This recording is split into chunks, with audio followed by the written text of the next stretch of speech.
देखने आए आगमन तुम्हारा। आज अयोध्या की धरती पे स्वर्ग से सजा नजारा। हम मनाओ दिवाली आज दिल खोल के, जन्मभूमि के लाल राम आए हैं। राम आए हैं, आए हैं, राम आए हैं। राम आए हैं, आए हैं, राम आए हैं। नमस्कार दर्शकों, स्काई चैनल 709 MATV पर आप सभी का हार्दिक स्वागत है। हमारा कार्यक्रम सद्भावना संदेश प्रति रविवार सायं 8:30 से 9:30 तक प्रसारित किया जाता है और ये कार्यक्रम श्री राम मंदिर कमेटी साउथ हॉल की ओर से होता है। इसका आधार हमारे सनातन धर्म की जो मूल वैदिक वैल्यूज़ हैं उन्हीं पर हम चर्चा करते हैं। तो आए एक श्लोक के साथ हम आज का कार्यक्रम शुरू करें। वसुदेव स्तुम देवम कंस चानूर मर्दनम देवकी परमानंदम श्री कृष्णम वंदे जगतगुरु। श्री कृष्णम वंदे जगतगुरु। दर्शकों, आपको याद होगा कि पिछले सप्ताह मैंने मेंशन किया था कि हमारे पूज्य स्वामी नलिनानंद गिरी जी महाराज लंदन में आए हुए हैं। उन्होंने पहले लक्ष्मी नारायण मंदिर में कथा थी और उसके बाद हमारे श्री राम मंदिर में पिछले 7 सितंबर से आज तक जो है वो शिव महापुराण की कथा हो रही है। तो उनके बड़े ही जिसको कहते हैं कि मूल्यवान समय में उन्होंने बड़ी कृपा की है और MATV पर आज हमारे साथ स्टूडियो में आए हैं। स्वामी जी, आपका बहुत बहुत स्वागत है सद्भावना संदेश कार्यक्रम में और बहुत बहुत वेलकम है। तो मैं पहले तो आपका धन्यवाद करूंगा कि इतने व्यस्त समय में से आपने हमारे दर्शकों के लिए कुछ समय निकाला। तो ज़्यादा समय मैं ना वेस्ट करता हुआ, सबसे पहले तो अगर मैं अपने आप इंट्रोडक्शन करने लगूंगा तो वो जस्टिस नहीं होगा। तो मैं चाहता हूं कि दर्शकों को आप प्लीज़ अपने बारे में थोड़ा सा बताएं कि अब भारत आपने कब छोड़ा था और अमेरिका में आप कब से आए हैं, तो पुनः जो भारत की जर्नी है वो कैसे शुरू हुई। सर्वप्रथम MATV के सभी दर्शकों का बहुत बहुत साधुवाद। आप सभी को मेरे सादर प्रणाम। अतिशय मंगल स्वरूपाय परम कल्याणकारिणे सर्वशक्तिमद्देवाय श्री रामाय नमो नमः। या देवी सर्वभूतेषु शक्तिरूपेण संस्थिता नमस्तस्यै नमस्तस्यै नमस्तस्यै नमो नमः।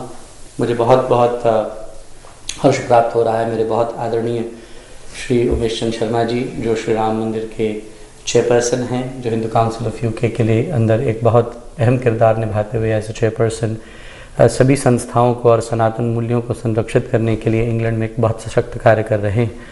और मुझे बहुत हर्ष है कि सद्भावना संदेश, ये जो बहुत सुंदर कार्यक्रम श्री राम मंदिर की ओर से प्रसारित हो रहा है UK में MATV के माध्यम से, ये बहुत महत्वपूर्ण कदम है जो सनातन धर्म और उसके मूल्यों को संस्थापित करने के लिए आवश्यक है। जैसे हमारे आदरणीय शर्मा साहब ने भी प्रश्न किया कि मैं अपने विषय में कुछ कहूँ।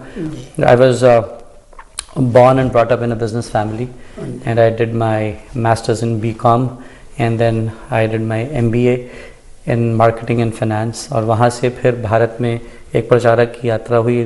33 वर्ष हो गए। ये 33वां वर्ष एक प्रचारक के रूप में चल रहा है। 13 वर्ष की आयु में ब्रह्मचर्य हुआ, फिर 22 वर्ष की आयु में नैष्ठिक हुआ और 25 वर्ष की आयु में संन्यास धर्म की प्राप्ति हुई और संन्यास में अब 20 वर्ष हो गए हैं 45 वर्ष की आयु में। और लगभग आज से 12 वर्ष पूर्व अमेरिका जाने का अवसर प्राप्त हुआ।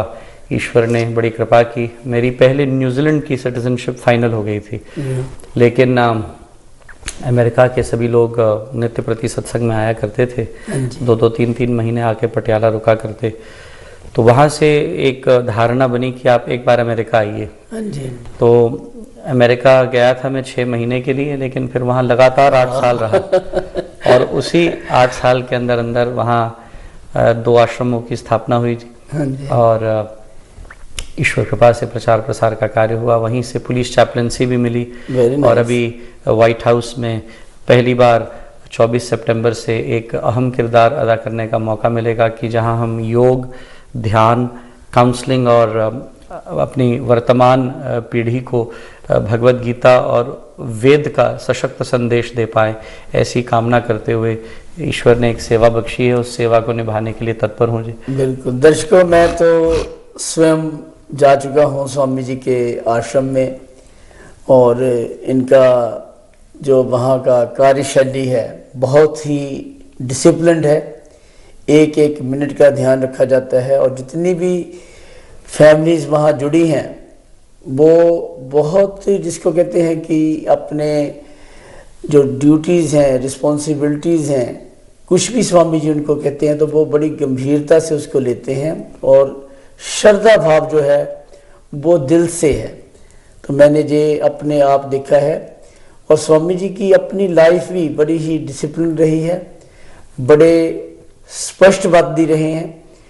और अगर मैं कहूँ, मैं तो कई बार आगे भी कह चुका हूँ पर आपसे शेयर करता हूँ कि मेरी अपनी जीवन के अनुभव में मैंने कितने ही हमारे जो सनातन धर्म के संत आते हैं, साधु आते हैं, प्रचारक आते हैं, सब में अपना अपना गुण होता है। पर मैं कोई विदाउट एनी हेजिटेशन कह रहा हूँ कि स्वामी जी जैसा कोई संत, निडर संत और जितनी इनको ज्ञान है, इंफॉर्मेटिव है, जिनकी अथॉरिटी है और जितना जो पैरेलल रूप से एक तरफ गीता जी को और दूसरी तरफ अपने गुरबानी जी का जैसे इनकी मास्टरी है, वो सुनने में ही अपने आप को कह सकते हैं कि वो एक अनुभव होता है, तो उसको बताया नहीं जा सकता। तो स्वामी जी, मैं तो बहुत भाग्यशाली समझता हूँ कि आप आए हैं। तो मैं चाहता हूँ कि जो हमारा आज का समय है स्वामी जी, इसको हम बेस्ट चूज़ करें और इसको एक रेफरेंस जिसको कहते हैं इंटरव्यू, वो बन जाए।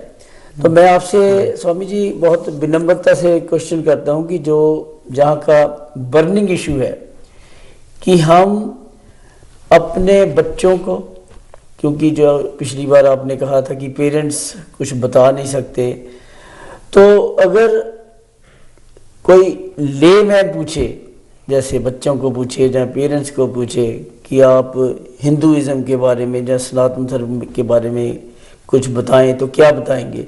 तो उसका शॉर्ट आंसर क्या है स्वामी जी? एक्चुअली आपने बहुत सुंदर प्रश्न किया शर्मा साहब कि वर्तमान पीढ़ी इतनी कंफ्यूज्ड है और मुझे ये कहने में कोई गुरेज या कोई परहेज़ नहीं है कि जितने भी धर्म हैं उनके पास एक एक ग्रंथ है।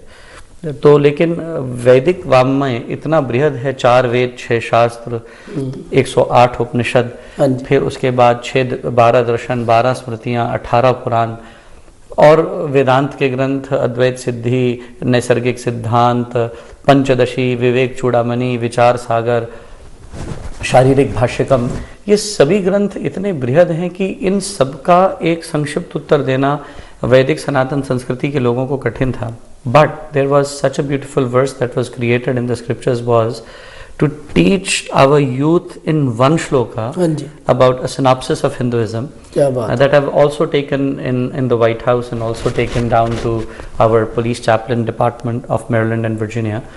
That is a very beautiful verse. Shantam tushtam pavitram cha स आनंदमिति तत्वतः जीवनम जीवनम प्राहुर भारतीय सुसंस्कृतौ। भारतीय सभ्यता और संस्कृति is based on 4 factors. Shantam is the first. Shantam is to create peace within. If you cannot create peace within, you cannot create peace outside. शांति जीवन में सबसे मूल्यवान है।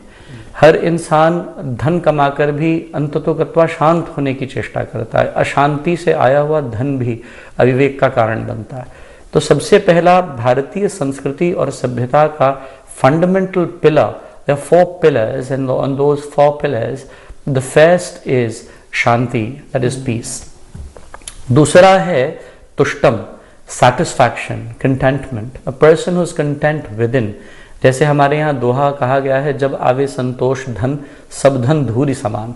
संतोष ही जीवन का बहुत बड़ा एक फैक्टर है जो वर्तमान पीढ़ी को समझना है। Sky is the limit, you can earn as much as you want, but not at the value of your sanskars, not at the value of your morals, not at the value of your rituals, not at the value of your traditions, and especially spirituality, which is the end goal of every single human being. To be happy, that is what Lord Krishna said in Bhagavad Gita was prasade sarva dukkhanam हानिर्स्योपजायते प्रसन्न चेतसो ह्याशुः बुद्धि पर्यवतिष्ठते। भगवान कृष्ण ने हमें प्रसन्नता का संदेश दिया, आनंद का संदेश दिया। वो तुष्टि और कंटेंटमेंट से ही वो आनंद हमारे जीवन में आ सकता है, वो प्रसन्नता और आह्लाद हमारे जीवन में आ सकता है। तो पहला है शांतम तुष्टम, दूसरा है पवित्रता, purity, inner purity and outside purity. आज का मनुष्य, मैं तो कई बार कहता हूँ कि बहुत बड़ी महामारी थी कोविड, भगवान इस कोविड को फिर हमें दोबारा ना दे, लेकिन इसने जो हमें बहुत महत्वपूर्ण शिक्षाएं दी, जैसे मुझे बड़ी हंसी आती है जी, कभी कभी हम अमेरिका में कहीं पब्लिक प्लेस में जाते हैं तो वहाँ लिखा होता है employees must wash hands. So it is a very vague statement that only employees need to wash their hands. The rest can be left. Yeah. But COVID gave them an example to, sanitize yourself. External sanitization and internal sanitization. मुझे ऐसा लगता है कि externally हम फिर भी अब शुद्धि की ओर बढ़ रहे हैं, लेकिन internal शुद्धि पे बहुत फोकस करने की आवश्यकता है। जैसे हमारे यहाँ पूजा हम करते हैं, कर्मकांड करते हैं, तो पहला मंत्र ही अपवित्र पवित्रो वा सर्वावस्थांगतोपि वह यह स्मरेत पुंडरीकाक्षम स बाह्य आभ्यंतर शुचि। ये बाह्य और आभ्यंतर शुचिता, प्योरिटी बहुत जरूरी। आज मनुष्य का मन मल से भरा है, अविवेक से भरा है, अज्ञान से भरा है, अविद्या, अस्मिता, राग, द्वेष से भरा है, और ये हमारे लिए बहुत एक गंभीर प्रश्न बन गया है। मुझे एक कलाम सूफियों का बहुत अच्छा लगता है जी, जिसमें लिखा गया था, कुछ जाता पाता वंड छड्डे, कुछ वंड देते न तरमाने, सब जान दे आमी भुल बैठे तो नाल जाना बस करमाने। हैरान हाँ मैं कुछ तू भी दस दुनिया विच ने क्यों फतूर बड़े, ऐ खुदा तेरी दुनिया दे वखरेने हुन दस्तूर बड़े, सच्चियाणू कोई पुछदा नहीं झूठे हो गए ने मशहूर बड़े। सो ये जो हमारे जीवन में आज एक अपवित्रता का वातावरण बना हुआ है जी, लोग एक दूसरे के प्रति शुद्ध नहीं हो पा रहे, पवित्रता नहीं ला पा रहे और सद्भाव नहीं आ रहा। ये सद्भावना संदेश एक बहुत बड़ा काम करेगा समाज में। विचारों में शुद्धता आनी चाहिए जी, बिल्कुल, विवेक आए, शुद्धता आए, आचरण सुदृढ़ बने। और आखिरी तत्व भारतीय सभ्यता, संस्कृति और वैदिक धर्म को जिसने समझाया वो था आनंद, दैट इज इटर्नल ब्लिस। सुख और दुख से ऊपर to be eternally blissful in our day to day lives and to maintain that bliss throughout our lives. उसके लिए यदि आज कोई धर्म कार्य कर रहा है, मैं सब धर्मों का सत्कार और आदर करते हुए ये बात जरूर कहना चाहूँगा, सनातन संस्कृति के मूल्यों को सर्वश्रेष्ठ माना गया है। क्योंकि आज हम पुलिस डिपार्टमेंट में अमेरिका में जब काम करते हैं तो अनकोटेड रूप में जब हम अपनी सनातनी फिलॉसफी, सनातनी वैल्यूज़, ये चार सिद्धांत शांति, तुष्टि, पवित्रता और आनंद के ऊपर बोलते हैं, तो वो पूछते हैं कि कौन से ग्रंथ में लिखा है, कहाँ लिखा है, हम ये जानना चाहते हैं। तो वो उत्कंठा और वो जो उनके अंदर जानने की जिज्ञासा होती है, जो सनातन धर्म की वैल्यूज़ के प्रति है, वो इतनी बढ़ती जा रही है कि हमें ये बताने की जरूरत नहीं पड़ती कि ये सनातनी फिलॉसफी है, उनका अपने आप झुकाव सनातनी फिलॉसफी की ओर बढ़ता है। बहुत अच्छे स्वामी जी। और वैदिक मूल्य यदि हम इस तरह से पाश्चात्य जगत में संस्थापित कर पाएं तो हमारे लिए बहुत बड़ी उपलब्धि होगी जी। और बहुत सारा कार्य अभी पाश्चात्य जगत में बाकी है और मुझे लगता है कि बहुत ज़रूरत थी स्पेनिश पढ़ने की, इसलिए मैंने 3 साल स्पेनिश पढ़ के, तो पहला कार्यक्रम हम अर्जेंटीना में 13, 14, 15 अक्टूबर को शुरू कर रहे हैं। तो मेरा पहला स्पेनिश लेक्चर होगा, जो आज तक हमारे साधु जो साउथ अमेरिकन रिजीम है, जहां आज तक पहुंच नहीं पाए लिंग्विस्टिक बैरियर के कारण, भाषा के अभाव के कारण, हमें इन सिद्धांतों को वहां जाके प्रोपोगेट करने की ज़रूरत है जहां धर्म आज तक पहुंच ही नहीं पाया।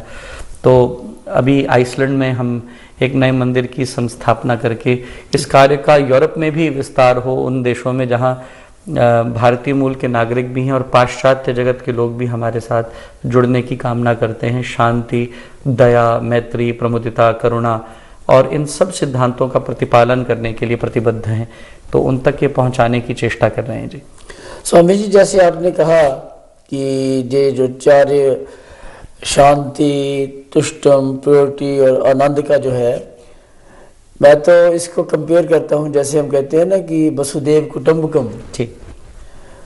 तो ये चारों चीज़ें ये तो सारी दुनिया को चाहिए। बिल्कुल। हालांकि सनातन धर्म ने इनको प्रेरित किया है, जहाँ उनके बारे में बोला है, पर ये चारों चीज़ें हैं बड़ी स्पष्टता से जैसे आपने कहा है। तो ये तो एक, जैसे मैंने पहले कहा था कि जिन जो पेरेंट्स हैं, जहाँ बच्चे हैं कुछ नहीं बता सकते जी, तो कम से कम ये चार चीज़ें अगर रेफर कर दें जी बिल्कुल, तो ये हमारे सनातन धर्म का मूल है जी। वैदिक वैल्यूज, चार स्तंभ हैं जी, सनातन स्तंभ है हमारे, तो ये उनको हम बता सकते हैं। और जो आपने ये अच्छी न्यूज़ दी है कि आप चैपलिन 2 स्टेट्स के तो है ही जी, एक मैरीलैंड के और दूसरा व्हाइट हाउस में भी जी। व्हाइट हाउस में, तो व्हाइट हाउस में आप जा रहे हैं, तो ये तो हिंदू जगत के लिए बहुत ही, जिसको कहते हैं कि गर्व की बात है। और जहाँ तक लंदन में हम बैठे हैं, जहाँ भी हमारी पहुँच है, तो मैं तो आपको रीअश्योर करना चाहता हूँ कि हम आपके जो भी आदेश होगा तो उसके साथ हैं। आपका कुछ भी, चाहे आप आइसलैंड में खोल लें, चाहे कहीं भी आप खोल लें मंदिर, तो अवर बेस्ट विशेष ही नहीं है, प्रैक्टिकली भी हमसे कुछ हुआ बिल्कुल, तो हम उसको करने के लिए बहुत तैयार हैं जी। तो समझिए, ये तो एक ये हो गया। तो दूसरा हमारा ये है कि हमारे जो मंदिर हैं, आपने देखा है, आप तो जगह जगह जाते रहते हैं और आपको कई तरह के लोग मिलते हैं, कई कुछ आपको देखना पड़ता है, सहना पड़ता है। तो जब हमारे मंदिर के जो कमेटीज़ हैं, उनके लिए आपका क्या मार्गदर्शन है स्वामी जी? बहुत महत्वपूर्ण प्रश्न है जी। मेरी दृष्टि में मंदिर शब्द एक इतना सुंदर शब्द है, मन के अंदर प्रवेश करा दे वो मंदिर है।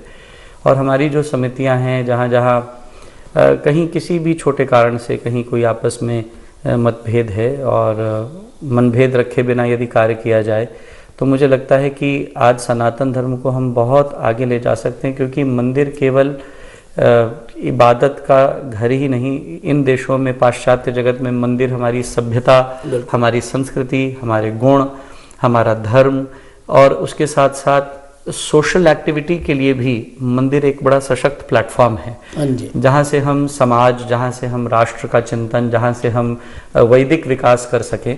तो मैं तो सभी से ये प्रार्थना करूँगा, सारे मंदिरों से, कि हम एकजुट होकर, संगठित होकर, जो हमने बचपन में कहानी सुनी थी कि एक एक लकड़ी बाप ने 4 बेटों से मंगाई और चारों को कहा तोड़ो, तो उन्होंने झट से तोड़ दी।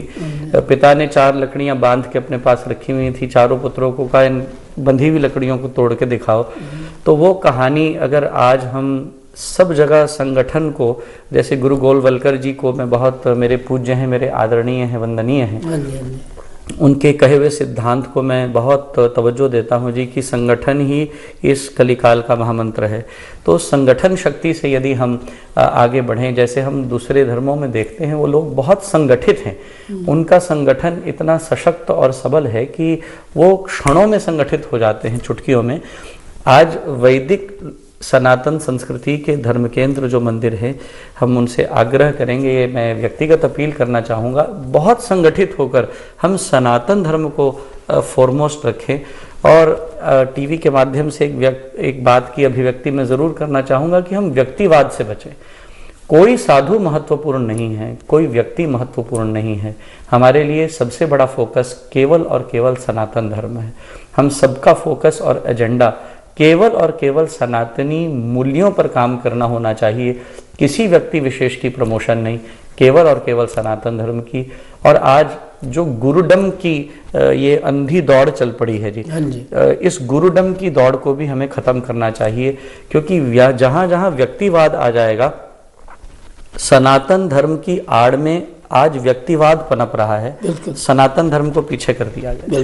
तो मैं बड़ा इसमें स्पष्ट वक्ता हूं और ये चाहूंगा कि सारे जो सनातनी हैं जो मेरी बात सुन रहे हैं, आप व्यक्तिवाद से बचें, किसी व्यक्ति के पीछे ना चलें, 5 देवों की आराधना करें। हमारे यहाँ पंचदेव उपासना वैदिक सनातन मूल्यों पर आधारित है। भगवान राम ने की, भगवान कृष्ण ने की, सबने सनातन धर्म में 5 देवताओं की उपासना की। भगवान सूर्य, भगवान गणपति, भगवान विष्णु, भगवान शंकर और माँ भगवती जगदम्बिका, इन 5 की आराधना हर जगह होनी चाहिए। आज ऐसे संप्रदाय भी पैदा हो गए जो शंकर जी से परहेज करते हैं, जो माँ दुर्गा की आराधना नहीं करते, जो गणपति को नहीं मानते।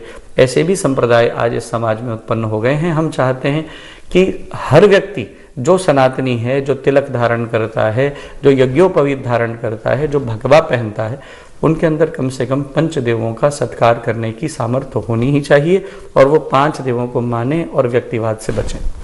जय स्वामी जी, आपने बहुत ही विस्तार से और अच्छे ढंग से बताया, पर अनफॉर्चुनेटली जो हमारे मंदिर की कमेटीज हैं वो कई बार इन सिद्धांतों से अनभिज्ञ हैं, उनको अपने आप पता नहीं होता।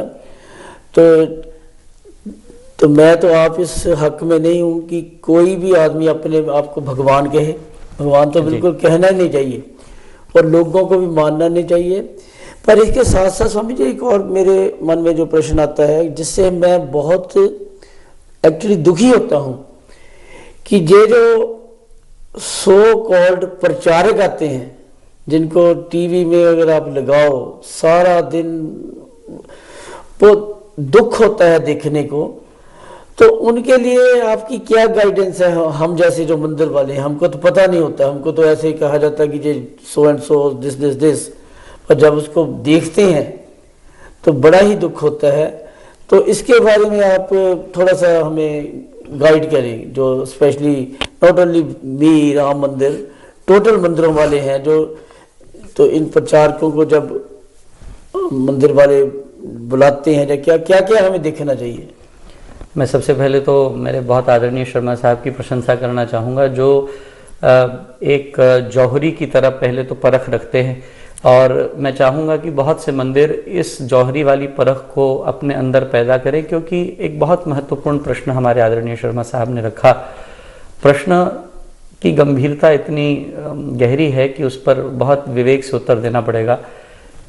मंदिर की समितियों के सामने जब आजकल के वर्तमान कथावाचक आते हैं, जिन्होंने धन ऐंठने के लिए धर्म को एक आड़ बना रखा है, जिन्होंने एक कथा रट ली है और कथा को, कहानियों को दोहरा के उसके अंदर में वर्तमान पर्सपेक्टिव में how to tackle yourself in this modern world where you are living in 21st century and you cannot go through obsolete knowledge all the time.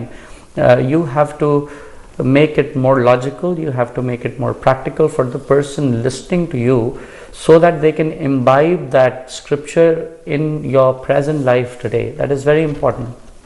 If I have to hear a story that I'm hearing the 30th time, the 40th time, the 50th time, it is going to become monotonous. और हो क्या रहा है, अगर कोई भागवत करने आ रहा है तो वो भागवत की कहानी को दोहरा के जो लोगों ने पहले सुन रखी है, वो जानते हैं क्या होने वाला है, क्या बोलने वाले हैं, उसमें नूतनता, उसमें नवीनता, उसके अंदर वर्तमान परिस्थिति को संभालने की क्षमता का जब अभाव दिखता है तो लोग धीरे धीरे उससे पीछे हटते हैं। युवा पीढ़ी उससे पीछे हटती जा रही है।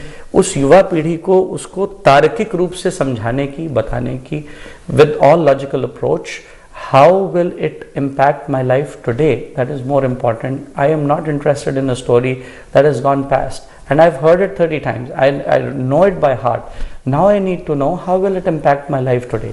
How can I use this knowledge to be more comfortable in this world so that I don't face those struggles of life that others do. तो आज मुझे ऐसा लगता है जी कि मंदिर समितियों को ये देखना चाहिए कि किसके पास तार्किक अप्रोच है, किसके पास लॉजिकल विजन है, कौन निष्काम सेवा कर रहा है, कौन केवल धन प्राप्त करने के लिए, केवल पाउंड कमाने के लिए नहीं आ रहा, जिसके पास मूल्य हैं, जो सेवा की भावना से आया है, जिसके अंदर त्याग है, जिसके अंदर तपस्या है। मैं ज़रूर कहना चाहूँगा कि इन कथावाचकों ने और जिन्होंने केवल कथाओं को रट के अपने जीवन को एक इजी मोड में डाल दिया है, वो लोग आज तथाकथित गुरु बनकर, जैसे गोस्वामी जी ने लिखा था, जो दम्भी सो बड़ा आचारी। आजकल ये जो प्रपंच चल पड़ा है, हम इसके बहुत खिलाफ हैं जी। मेरे अपने सन्यास गुरुदेव ने मुझे एक शपथ दी थी, बेटा तुम एक अच्छे घराने से आए हो, तुम से आशा रखता हूँ कि तुम सनातन धर्म के मूल्यों का संरक्षण करने के लिए तप, त्याग और बलिदान से इसकी सेवा करोगे। इससे कोई चाहत नहीं करोगे, हमें इसको देना है, इससे लेना कुछ नहीं। तो आज ये भावना जहाँ दिखे जी, हमें उन्हीं लोगों को आगे लेकर आना चाहिए जहाँ इन भावनाओं को संरक्षण प्रदान किया जाए। बिल्कुल। और स्वामी जी, मैंने ये भी देखा है कि कई लोगों को अर्थ नहीं पता होते क्या है, कई लोगों को ज्ञात ही नहीं कि वो क्या कह रहे हैं। वो जैसे आपने बताया कि रटी रटाई कहानी तो बता देते हैं, पर डीप में उस कहानी का क्या मॉरल है, वो उससे हमें सीखना क्या चाहिए, वो उनको पता नहीं है। और वो फिर ये भी देखा है कि वो पहले आएंगे, फिर थोड़ा सा अपना आश्रम के लिए मांगेंगे, फिर गाय के लिए मांगेंगे, फिर अभी अब वृद्ध आश्रम चल पड़े हैं तो उनके लिए इकट्ठा करते हैं। तो मेरा भी अपना दर्शकों विचार ये है कि हमारी जो मंदिरों की कमेटीज़ हैं उनको थोड़ा सा इस बारे में स्ट्रिक्ट होना चाहिए और इतना उनमें करेज होना चाहिए कि वो उसको इनकार कर सकें कि देखो हम ऐसा जो सनातन धर्म की, मैं तो अपमान ही कहूँगा स्वामी जी, हम ऐसा अपमान नहीं होने देंगे। तो उसके लिए स्वामी जी मैं तो चाहता हूँ कि हम सब मंदिर मिलके आपसे समय समय पर गाइडेंस ले सकते हैं। और दूसरा ये है कि एक दूसरे की इंफॉर्मेशन शेयर कर सकते हैं। अगर आपको कुछ लगा कि इस आदमी में ये कमियां हैं तो मेरे ख्याल में इसमें कोई हेजिटेशन नहीं करनी चाहिए, क्योंकि सनातन धर्म सबसे ऊपर है जी, व्यक्तियों से भी ऊपर है। निसंदेह। तो हम चाहेंगे कि आपसे हम समय समय पर गाइडेंस स्वामी जी लेते रहें इन विषयों पर भी। और जैसे आपने श्लोक के बारे में बताया, जो भी आपने बताया, ओम पवित्र पितरोवा, मेरा ख्याल लोगों को पता ही नहीं है। ये पता है कि ये श्लोक पढ़ना है, पर जो आपने वो बताया कि अंदर से भी और बाहर से भी शुद्धि है, मैं कंपैरिजन नहीं करना चाहता, पर अगर आप 10 पुजारियों से भी पूछेंगे जी तो एक तो शुद्ध बोल देंगे और वो दूसरा उनका जो अर्थ है वो करने हमारी ये बहुत बड़ी कमजोरी रही है जी कि जो मंदिर के ऑल्टर पर बैठे प्रीस्ट्स हैं, they should be learned, they should know what they are preaching and they should also know the meanings of the scriptures and the shlokas they recite on a everyday basis. बहुत बड़ी कमी देखी गई है जी, जो आप कह रहे हैं बहुत महत्वपूर्ण बात है कि first face of the temple is a priest, क्योंकि जितना इंटरेक्शन पब्लिक से है वो एक प्रीस्ट का है। और अगर प्रीस्ट लर्नड नहीं होगा तो बहुत बड़ी समस्या हो जाएगी, क्योंकि फिर अनाड़ीपन का एक दौर जारी हो जाएगा। जब लोग देखते हैं कि एक रटा रटाया श्लोक बोला जा रहा है, ना पंडित जी उसका अर्थ समझा पा रहे हैं, ना श्रोता उसका अर्थ समझ पा रहा है, तो एक अंधी परंपरा का विकास होने लगता है। तो इन अंधी परंपराओं के विकास को रोकने के लिए हम एक बड़ा सबल कदम उठा रहे हैं। जिन नूह में जहाँ श्रृंगार गांव में जहाँ दंगे हुए थे, उसकी सेवा भोलेनाथ ने बड़ी कृपा करके मुझे सौंप दी।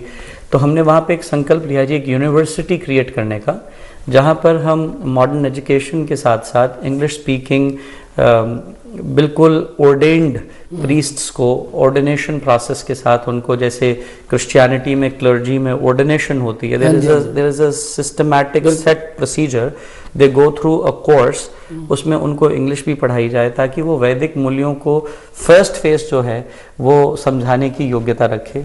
ब्राह्मणों को संगीत भी आए, वो इंग्लिश भी बोलते हों, वो संस्कृत में भी वर्स्ड हों, फिर वो एक्सप्लेनेशन डिफरेंट लैंग्वेजेस में भी कर पाएँ।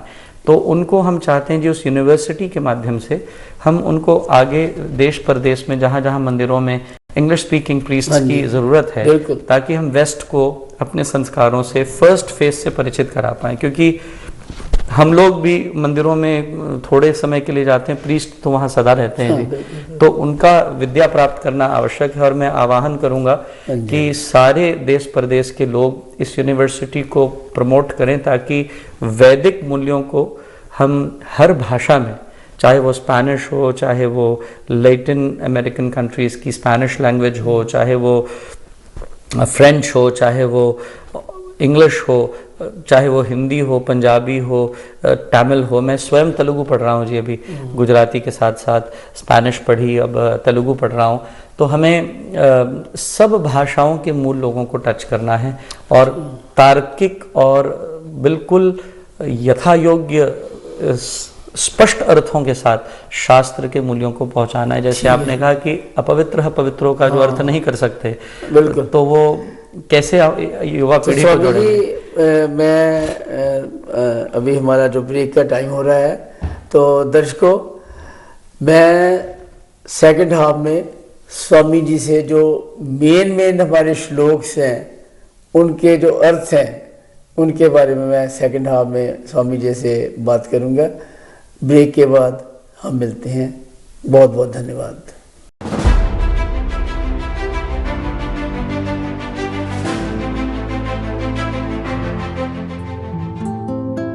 पहले मैं ऐसी दिखती थी 3 साल पहले,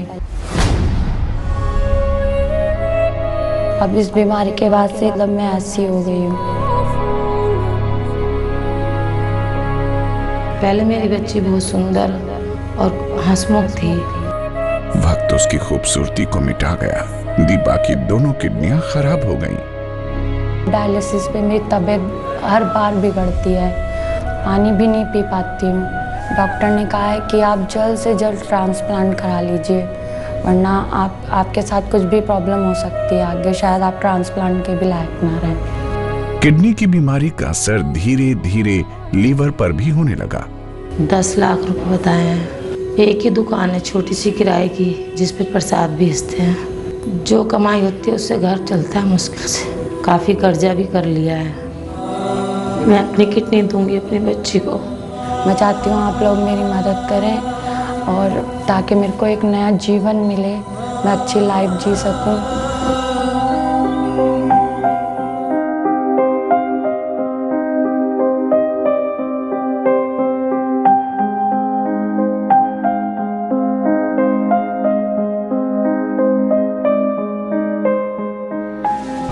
हम उदयपुर गए और उन्होंने हमारी गंगाराम में ट्रांसप्लांट के लिए जो पैसे दिए, उससे हमारी हेल्प हुई। किडनी देने के लिए डॉक्टर ने बोला, मेरे मन में जरा भी कुछ नहीं आया। बच्चे को जीवन मिल रहा है माँ से, तो कोई बुरी बात नहीं है। अब मुझे अपनी लाइफ में मौका मिला है कि मैं जो भी मैंने स्टडी की है उसका मैं फ़ायदा उठा सकूं। अब मैं जॉब भी कर सकती हूँ और अपने लिए कुछ काम भी कर सकती हूँ। दीपा की गुम होती खुशियाँ वापस लौट आईं। मेरी बच्ची को नया जीवन मिल गया है और उससे मैं बहुत खुश हूँ, और अब हम माँ बेटी बिल्कुल ठीक हैं। नहीं तो हम तो उम्मीद खो ही चुके थे हर तरह से, काफ़ी हर तरह से मतलब केयरिंग के बाद अब दीपा हमारे साथ है। जिन लोगों ने भी मेरी हेल्प की है, उन लोगों को भी मैं बहुत बहुत धन्यवाद कहना चाहती हूँ, और कि उन्होंने मेरी लाइफ को मतलब बचाया, मुझे ज़िंदगी जीने का दोबारा मौका दिया।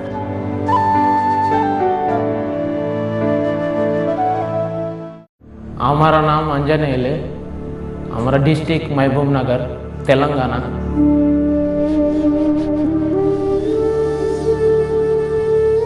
हमारा ये पूरा ये तकलीफ हो गया, इधर कट करते बोल रहा है हैदराबाद से, इधर कट करते है क्या हमारा काम करने के, कैसे आएगा सब।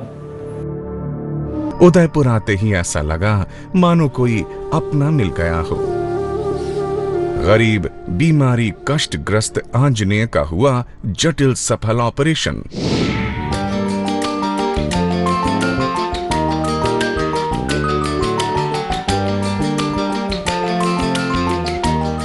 हमारा ये बीमार है, हमारा कि इतना मोटा पैर है सर, इतना बीमार है, वो निकल गया उधर वो नारायण सेवा संस्था मुंबई के भेज देते उधर ऑपरेशन कर दिया हमारा 4 लाख रुपए खर्च हो गया। वो नारायण सेवा संस्था 4 लाख रुपए खर्च दिया साहब। अब 25 किलो वजन है, वो पूरा निकल गया। अब के ఇప్పుడు पूरा बीमार पूरा खत्म हो गया सर।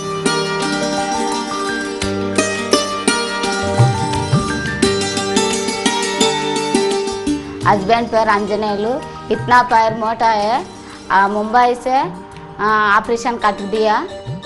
हमारा काम करने के चलने के अच्छा आएगा, अगर खोदने के दिक्कत नहीं है, हमारे चलने के अच्छा है।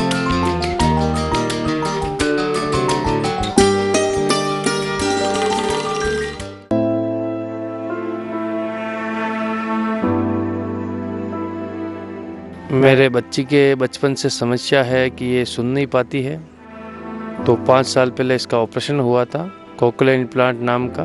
तो इसका बाहर का मशीन है जो ख़राब हो चुका है।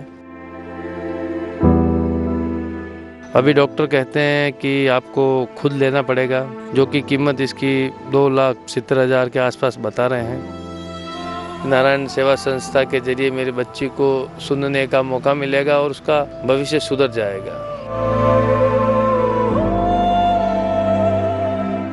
आप लोगों से निवेदन है, आप मेरे बहन की मदद कीजिए ताकि इसका इलाज हो सके।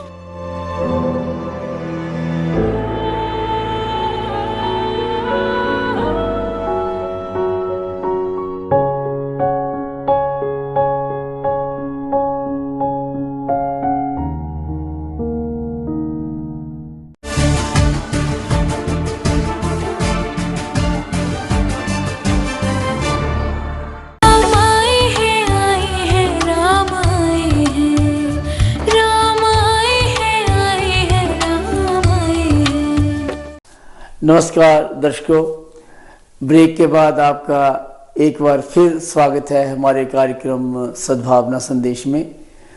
दर्शकों, स्वामी जी आजकल हमारे मंदिर में शिव महापुराण की कथा कर रहे हैं, तो मैं चाहता हूं कि उस कथा के कुछ जो क्लिप्स हैं आपके साथ मैं शेयर करूं। तो आए हम शिव महापुराण कथा के कुछ क्लिप्स देखें। हम अपने बच्चों को ये शास्त्र दें। मैं ये बात आपसे इसलिए कर रहा हूं क्योंकि आज सनातन धर्म को सनातनियों में पुष्ट करने की आवश्यकता है। प्रार्थना है आपसे, मैं हाथ जोड़ के प्रार्थना करता हूं, बढ़ाइए इस भावना को। शिव महापुराण की कथा चंचुला तीर्थ में आकर सुनने लगी। चंचुला तीर्थ में आकर विप्र सुना रहे हैं, जो अपने वैवाहिक संबंध से बाहर जाकर किसी संबंध का पालन करते हैं, उनको परिघ से उनके गुप्तांगों पर प्रहार करके अनेकानेक वर्षों तक प्रेत योनि में भटकना पड़ता।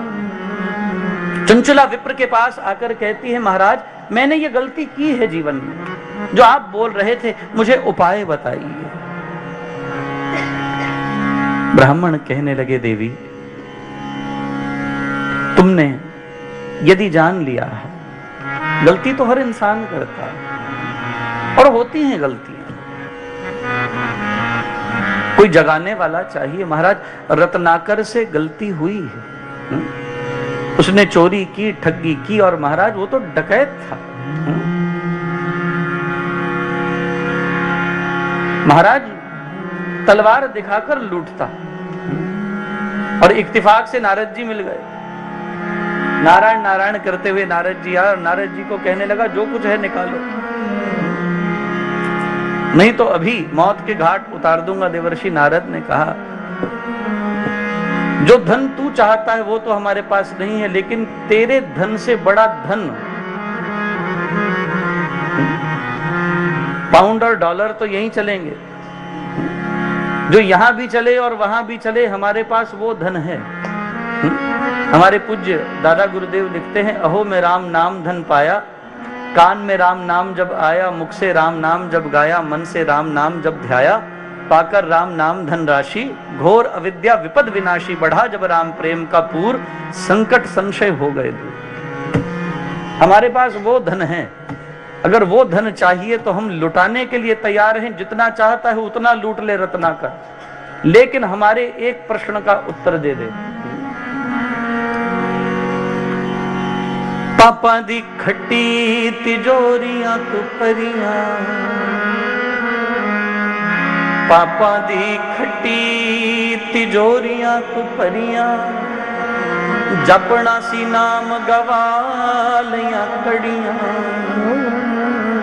नाम बिना कोई बेली नहीं बनदा, सतगुरां तो बिना कोई बां नहीं खड़दा, आया हुक्म ते मैं उठ चलना, पाप ना कर बंदिया, लेखा धर्मराज ने मंगना, पाप ना कर बंदिया।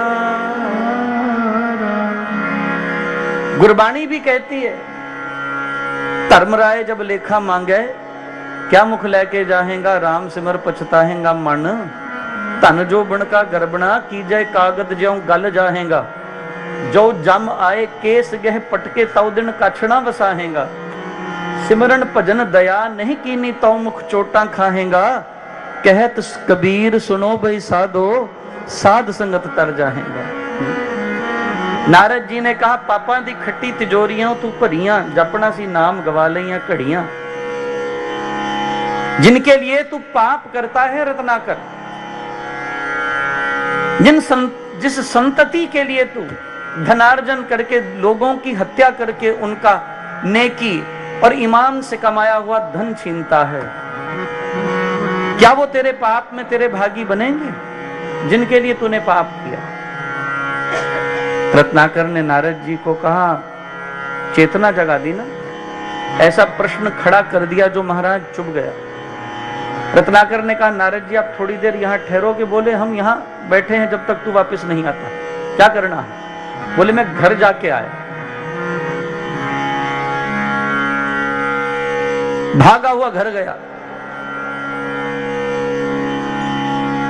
पत्नी तांग लाई बैठी सी, अज ले आया कुछ कि नहीं, कि खाली टुरे आया। याद रखना, इस संसार के लोगों को हम नहीं चाहिए, हमारे से चाहिए। नहीं समझ आई? हम नहीं चाहिए, हम क्या दे सकते हैं वो बताओ, उसी से आपकी कीमत है।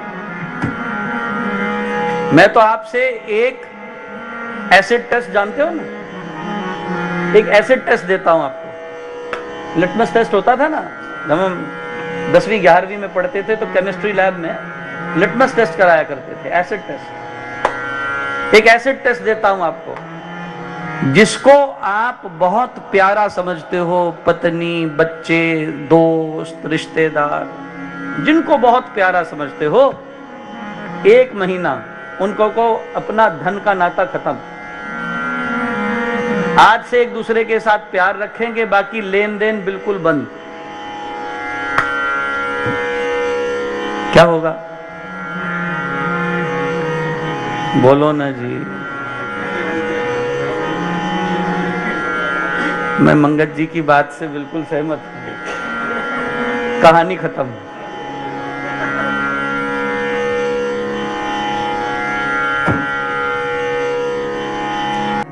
मेरा आपकी कृपा से सब काम हो रहा,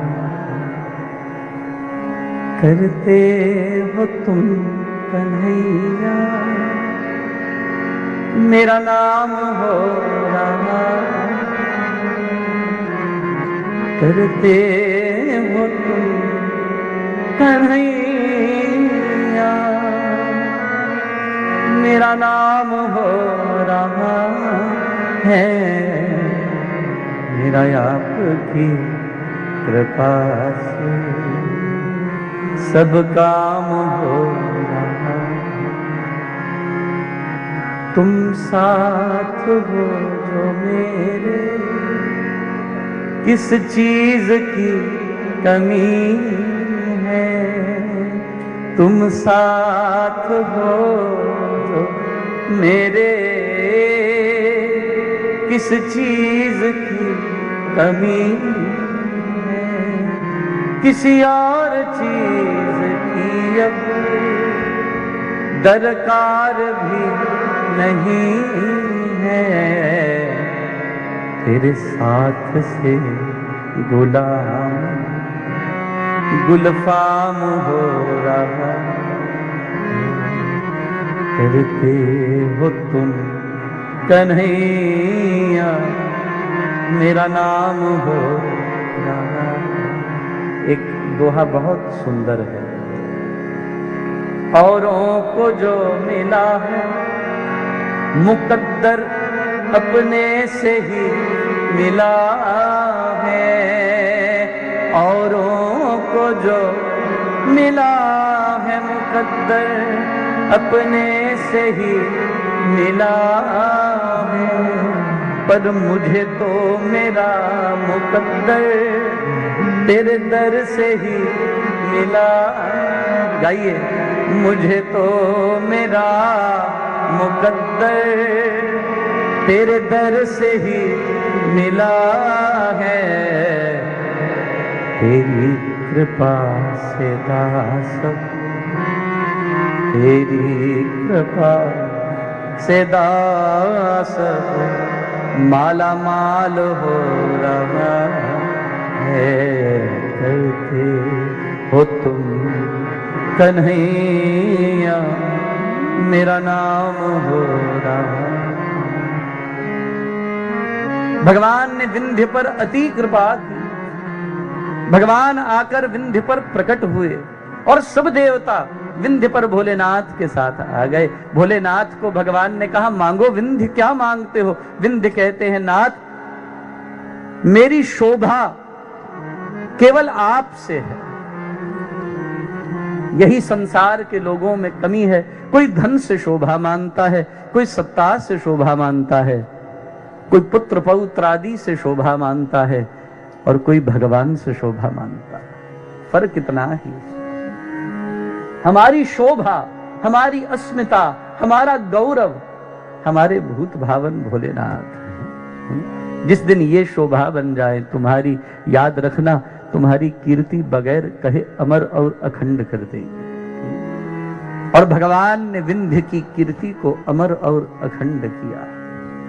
और ये विंध्य भी कम नहीं है, ये गुरु और भगवत पूजक है विंध्य। विंध्य ने तपस्या करके जब भगवान से वर पा लिया था ना, तो विंध्य हिमालय से बड़ा हो गया। तो भारत के भूभाग छाव से घिर गए। भारत एक शीत प्रदेश बन गया। विंध्य हिमालय से बड़ा हो गया वर पाकर। देवताओं ने त्राही त्राही की, हे प्रभु, सूर्य की किरणें यदि भारत भूभाग पर नहीं आएंगी तो अनर्थ हो जाएगा, कृपा कीजिए। अब बोले विंध्य छोटा होगा तब ही कृपा होगी, और विंध्य को छोटा कैसे करें? बोले एक ही तरीका है। विंध्य बड़ा गुरु का आज्ञाकारी है, ये कुछ भी कर लेगा लेकिन गुरु की आज्ञा से कभी बाहर नहीं जाएगा। सब देवता भगवान भूत भावन भोलेनाथ के पास गए और कहने लगे, प्रभु आप ही कोई उपाय करो। भगवान ने कहा, अगस्त ऋषि को जाकर कहो, विंध्य अगस्त को बहुत मानता है, कुंभज को बहुत मानता है। जाओ और अगस्त को कहो दक्षिण से उत्तर की यात्रा करें। और जब मार्ग में विंध्य आए तो महाराज हमारे यहां परंपरा है। परंपरा जानते हो क्या? जब आप झुककर गुरु चरणों में प्रणाम करते हैं, हनुमान जी ने प्रणाम किया है रामचरितमानस में राघवेंद्र सरकार को। कैसे प्रणाम किया? चरणों में गिरे तो फिर उठे नहीं जब तक राघव ने नहीं उठाया। जब तक राघवेंद्र नहीं उठाते तब तक हनुमान जी महाराज चरणों में पड़े रहते। हमारे यहाँ एक परंपरा है, जब कोई शिष्य गुरु को वंदन करे तो जब तक गुरु न कहे उठो बेटा, तब तक चरण का आश्रय नहीं परित्याग करते, तब ही प्रणाम स्वीकार होता। हमारे यहां आज भी परमहंस कुटिया, अद्वैत मत, हमारे यहां आज भी जो कुटिया के संत हैं उनके यहां ये परंपरा निभाई जाती है। जब संतों को शिष्य प्रणाम करते हैं, संत उठने का आदेश देते, महाराज तब उठते। ये प्रथा है हमारी। और अगत्य गए, गुरु हैं, विंध्य झुका, और भोलेनाथ का इशारा था, विंध्य को कहो जब तक हम तीर्थ करके वापस नहीं आते तब तक तुम झुके रहो। ओम नमः पार्वती पतये हर हर हर महादेव हर शंकर भगवान की, जगदम्बे माता की, सियावर रामचंद्र भगवान की, श्री राधावर कृष्णचंद्र की, लक्ष्मी नारायण भगवान की, उमापति महादेव की, श्री हनुमान जी महाराज की, सद्गुरु देव की, गोवर्धन नाथ की, शिव महापुराण की।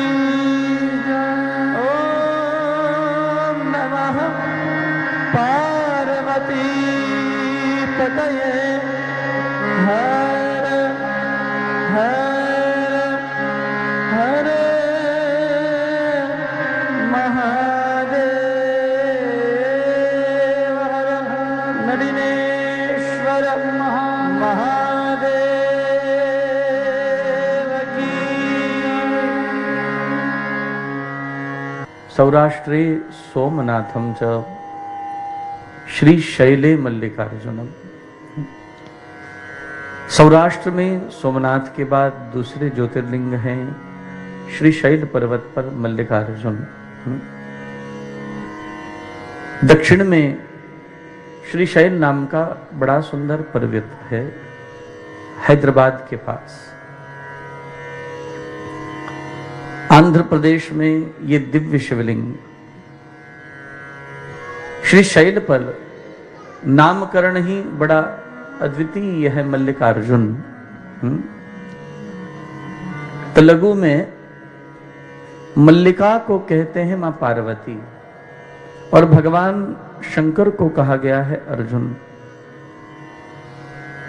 और महाराज श्री शैल पर स्थित मल्लिकार्जुन नाम का यह ज्योतिर्लिंग कैसे प्रकट हुआ, ये बात सबसे पहले नंदीश्वर ने सनत कुमारों को बताई, वेदव्यास जी ने सूत जी महाराज को बताई, और शौनकादि ऋषियों ने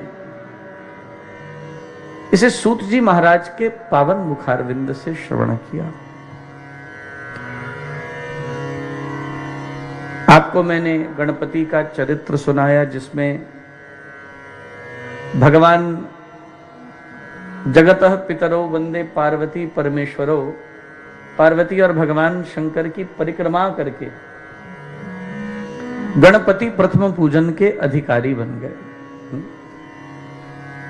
और जब परिक्रमा करके वापस लौटे तो कार्तिकेय जी को रास्ते में ही ये बता दिया गया कि गणपति प्रथम पूजन के अधिकारी भी हो गए और उनका विवाह भी हो गया,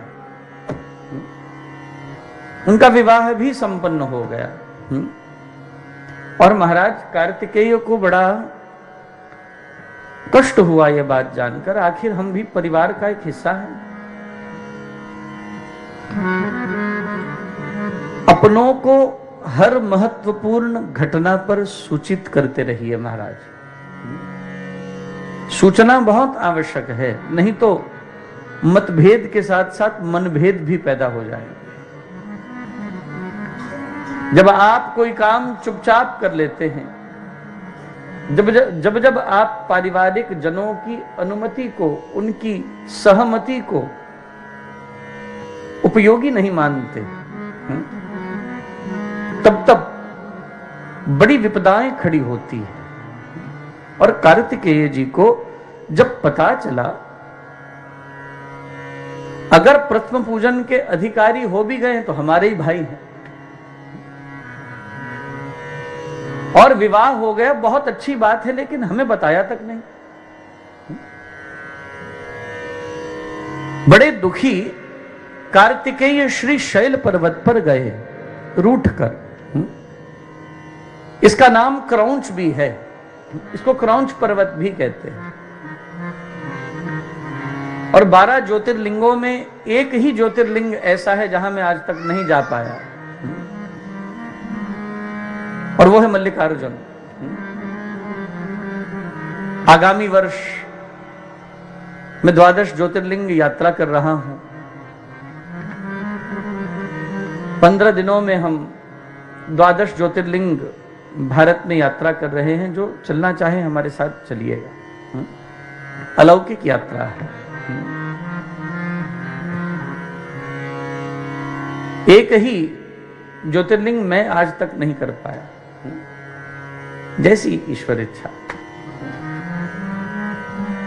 कभी न कभी तो उसने नसीब में लिखा ही होगा, और वो आगामी वर्ष होगा ही। अब महाराज कार्तिकेय भगवान तो रूठकर, दुखी होकर, कुपित होकर गणपति से भी और माता पिता से भी, बताना तो चाहिए।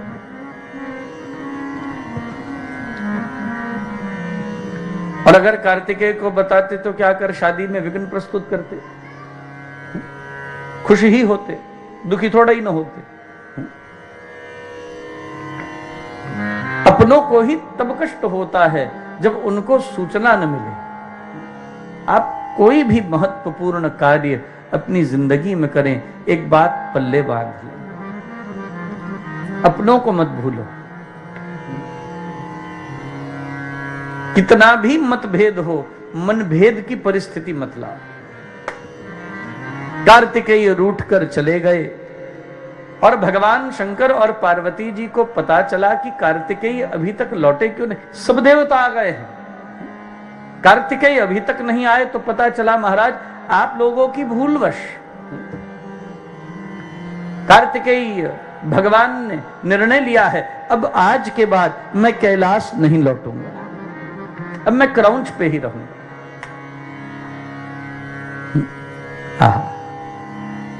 वहां जाकर कार्तिकेय भगवान तो दक्षिण में एक बहुत सुंदर तीर्थ है सबरीमलई, सुना है आपने कभी? वहां पर कार्तिकेय भगवान विराजमान हैं, और दक्षिण भारत के लोग काले वस्त्र पहनकर सबरीमलई की यात्रा करते हैं, कार्तिकेय दर्शन करते हैं।